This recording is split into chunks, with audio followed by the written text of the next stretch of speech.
it's something that Bilal envisioned and has been done virtually every project in the city. We're sort of drifting into the policy side of things. Does anybody have any questions for the presenters? People that waited so long to be able to speak and showed you what it was that their visions are and what they're trying to accomplish.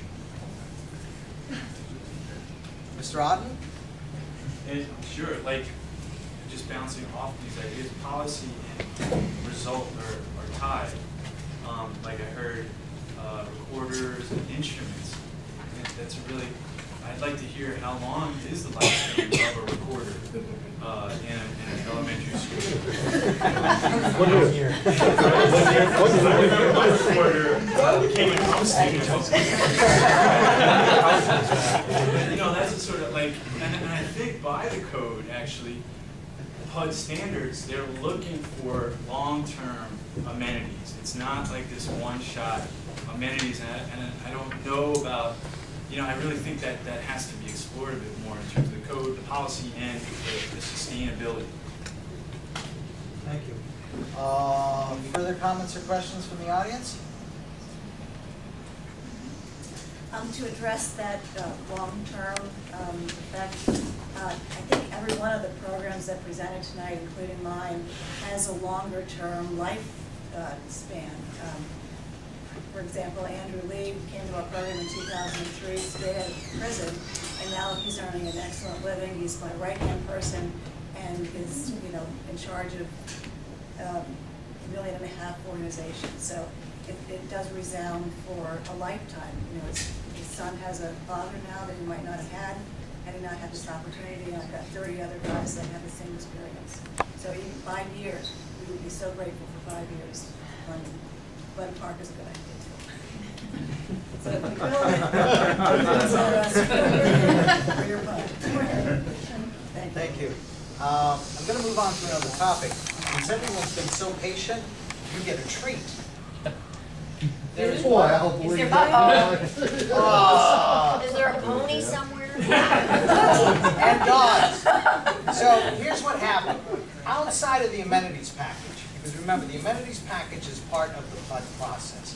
Independent outside of that, there has been a great interest on the part of this commission to be able to sort of drill down and bore down harder on the hiring requirements, first source, things that were mentioned in the legislation, in the tax abatement legislation. And one of the things that Commissioner Lanning did a wonderful job taking point on was contacting the president of Local 25, Mr. John Boardman, who I was a member of in a previous life. And I wanted to be able to let you know that the commission is interested and concerned about the union being able, or to have the opportunity, to be offered the opportunity to offer an election to go into collective bargaining. And Mr. Boardman's here, and I wanted to be able to recognize him and give him a couple of minutes to talk. Mr. Chairman, you're very gracious, and it's been a long night, and I know the chair has made commitments to the commissioners, so I'm going to be very brief tonight, but I would beg the indulgence of the chair and the commission if we can come back and spend a little bit more time on this important topic at your next meeting. What I would ask you to consider for tonight is some of the comments that were just made and a few that were made at the beginning of the meeting. If you want to talk about what's sustainable, what lasts for the lifetime of a capital investment like this, it's a good income and family sustaining benefits that accrue to those people that work there over time. And obviously everyone in this room would like to see that those jobs go to district residents, and that's what we work for every single day. Local 25 represents about 7,000 people in the hospitality industry, 5,000 of which work at hotels here in the city, 3 hotels of which are within spitting distance of this proposed property: Washington Hilton, Shoreham, and Marriott Ward. Every single one of those properties, our members earn middle-class wages. They have 100% family health care coverage. There's not one of our members that is on a public roll. They have a pension, which ensures dignity when they retire, an ability to live in the district. What does a middle-class income mean? In the contract we just negotiated with the hotels, housekeepers will be making $20.10 an hour during the life of this contract. They have a family benefit on health care that's currently, today, worth $14,000 a year.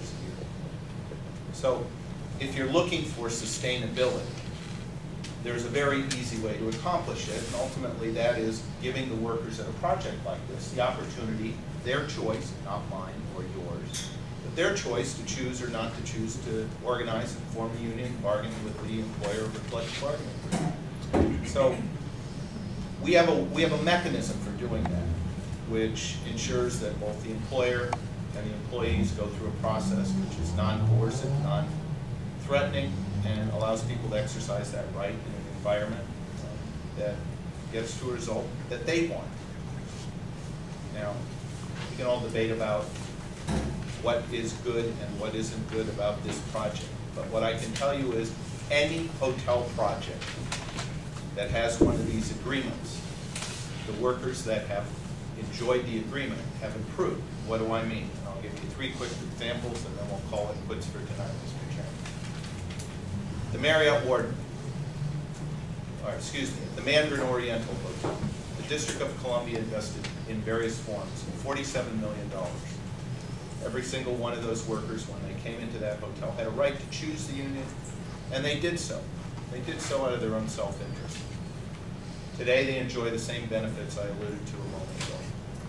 A middle-class wage, family-sustaining benefits, retirement dignity. At the Embassy Suites downtown, where the city invested $10 million in a TIF, the workers there had the same opportunity to choose or not choose a union. They chose to do so, and they have the same package. At the New Marquis, the District of Columbia has invested a considerable sum of money. That hotel will open with the same kind of agreement with the employer, Marriott, that allows those workers to choose to bargain collectively. And in fact, at this particular property, and the reason you haven't seen us at one of these meetings is because until the developer and Marriott parted ways, we had an agreement with Marriott to do the exact thing I'm talking about at this property, where workers would have had a selection. So this is not a new concept, Mr. Chairman. This is something that has been part of the project since the get-go. So we thank you for your indulgence here tonight. I know it's very late, but I would love to spend a little bit more time with those that are interested, and the commission, if they can find some time on the agenda, to talk to you a little bit about how this works, the mechanics of it. It is not a new concept, and as I say, it has already been rolled out here in the District of Columbia and many other major projects. Thank you, Mr. Chairman.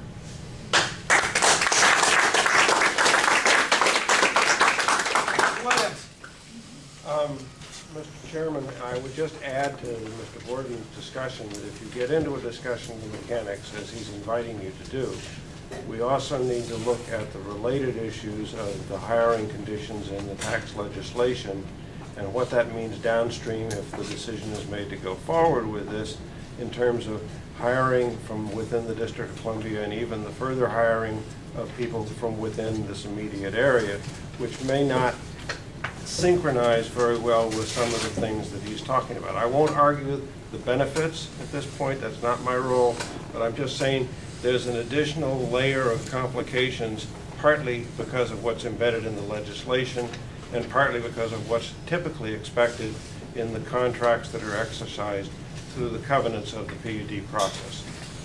I understand, and I think the people sitting behind this table, including 3 attorneys, understand this part also. 4 attorneys. Only 4? 5?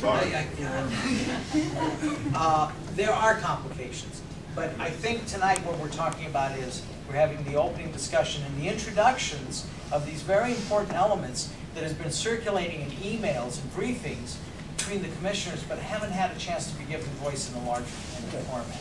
And I think it's entirely appropriate. I do have a piece of business, so I'm going to turn to that.